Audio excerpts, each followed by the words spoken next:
ভেকুলীৰ সাধু।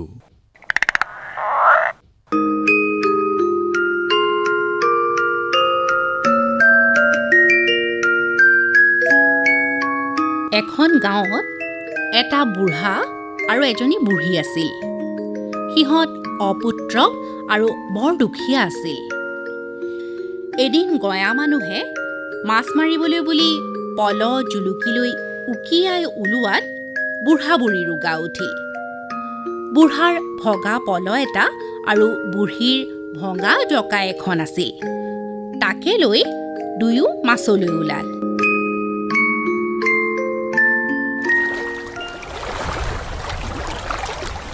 বিলত নামি গঞা মানুহে গাইপতি ভাৰে ভাৰে মাছ মাৰিছে।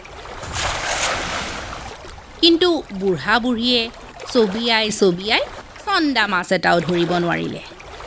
শেষত বুঢ়াৰ খং উঠি বুঢ়ীৰ সৈতে দণ্ড এখন পাতি লৈ উত্তৰা উত্তৰি কৰি বুঢ়ীৰ ওপৰত খং সাৰিবলৈ ধৰিলে। বুঢ়ীয়ে বুঢ়াৰ গালিত মনত বৰকৈ বেজাৰ পাই ভগা জকাইখন লৈ আকৌ চাপ চেৰেক মাৰিলত তাইৰ জকাই এটা ভেকুলী উঠিল।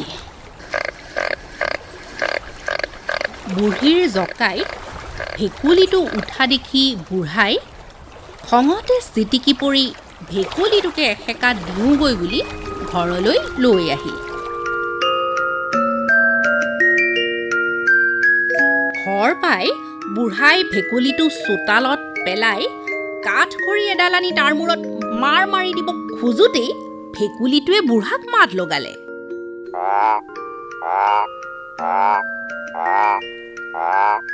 ককা, মোক নামাৰিবা। মই তোমালোকৰ ঘৰত বহতীয়া হৈ থাকি যি কৰিবলৈ কোৱা তাকে কৰিম। বুঢ়াই উত্তৰ দিলে, বাৰু তই মোৰ ঘৰত থাকি বহতীয়া হৈ মোক সোণৰ হোলেং এটা দিবি। মোৰ পথাৰত কিজানি তই শাল কোৰ বাই দিৱই হ'বলা। ভেকুলীয়ে ক'লে, দিম শাল কোৰ বাই ককা, তুমি মোক ৰাখি চোৱাচোন। ভেকুলীৰ কথাটো শুনি বুঢ়াই ভাবিলে, চোৱাই যাওকচোন ইনো কি কৰে। ই দেখোন বৰ গণ্ডপ্প মাৰিছে। ইয়াকে ভাবি বুঢ়াই ভেকুলীটো নামাৰি ৰাখিলে।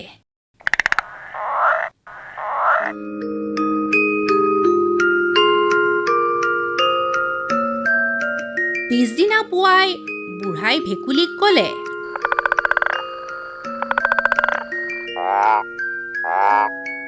এই যাচোন গৰুহাল লৈ পথাৰলৈ যা, তইনো কি হাল বাৱ চাওঁ। বুঢ়াৰ কথা শুনি ভেকুলীয়ে গৰু আৰু নাঙল লৈ বুঢ়াৰ পথাৰত হাল বাবলৈ গ'ল।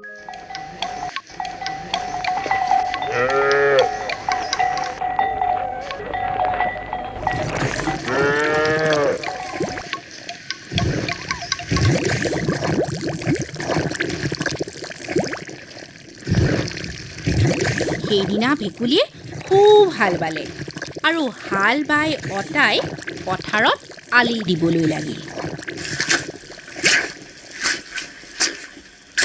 এনেতে এজন ৰজা চহৰ ফুৰিবলৈ আহিছিল, লগত মানুহ দুনুহ লৈ। ৰজা আৰু ৰজাৰ লগৰীয়াসকলে ভেকুলীয়ে হাল বাই আলি দিয়া মাটিডৰাৰ ওপৰেদি গছকি আলিটো ভাঙি তহিলং কৰি গ'ল। তাকে দেখি ভেকুলীয়ে ৰজাক নথৈ গালি পাৰিবলৈ ধৰিলে। ৰজাই গালি শুনি চাৰিওফালে চাইহে চাই কোনে গালি পাৰিছে। গৰুহালৰ বাহিৰে তাত আন কাকো নেদেখে। বাৰে প্ৰতি গালি পৰা শুনি শুনি ৰজাৰ অসহনীয় হ'লত তেওঁ খং কৰি গৰুহালকে লৈ গুচি গ'ল।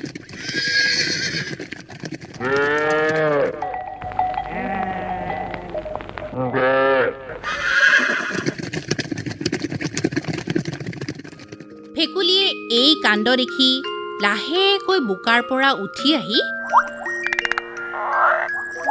বুঢ়া বুঢ়ীৰ ঘৰলৈ গৈ বুঢ়া বুঢ়ী সবিশেষ ক'লেগৈ।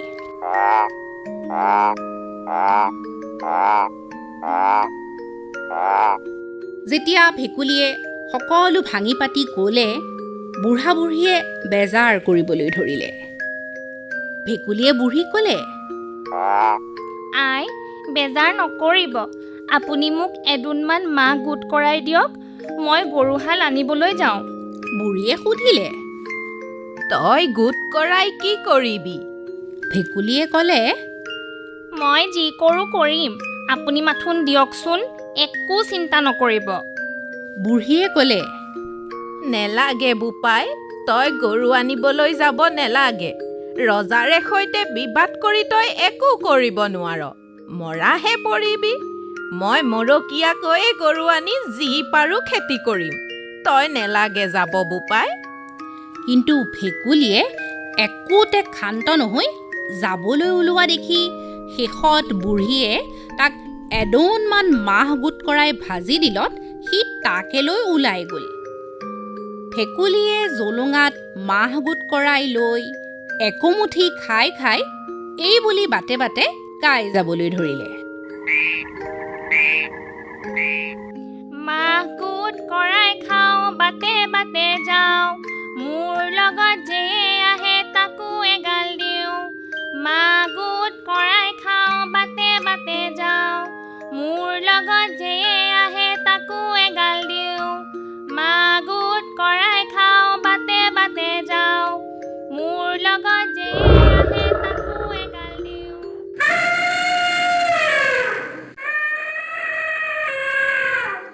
ভেকুলীৰ কথা শুনি আৰু মাহ গোট কৰাই খোৱাৰ লোভত অনেক সিংহ, বাঘ, ভালুক আদি বনৰীয়া জন্তু, আনকি মৌ, বৰল, পদু প্ৰভৃতিও তাৰ লগ লাগিলহি। ভেকুলীয়ে সকলোকে একোগালকৈ মাহ গোট কৰাই খুৱাই বইজ কৰি গোটেইটো ঘটনা সিহঁতৰ আগত ভাঙি ক'লত সিহঁতে সেই কথা শুনি ৰজাৰ সৈতে যুঁজ দিবলৈ ভেকুলীৰ লগতে গ'ল।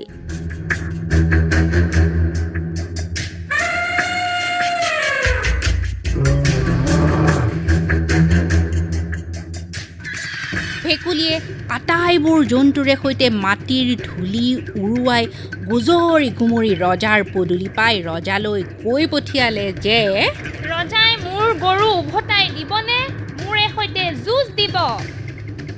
ৰজাই মোৰ গৰু উভতাই দিবনে মোৰে সৈতে যুঁজ দিব? ৰজাই যুঁজহে দিম বুলি ক'লত ৰজাৰ সৈন্যৰ সৈতে ভেকুলীৰ সৈন্যৰ ঘোৰ ৰণ লাগিল।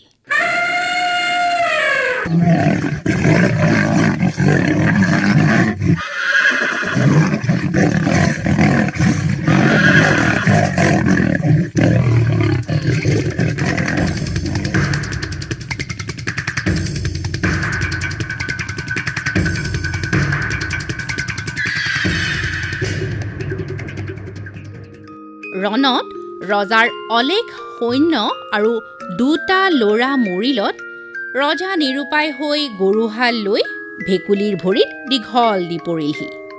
ৰজাই ডিঙিত কাপোৰ মেৰাই ভেকুলীক কাকুতি কৰি ক'লে, যদি ভেকুলীয়ে মোক এইবাৰলৈ ক্ষমা কৰে, তেন্তে মই ভেকুলীক মোৰ অৰ্ধৰাজ্য আৰু মোৰ জীক দিম।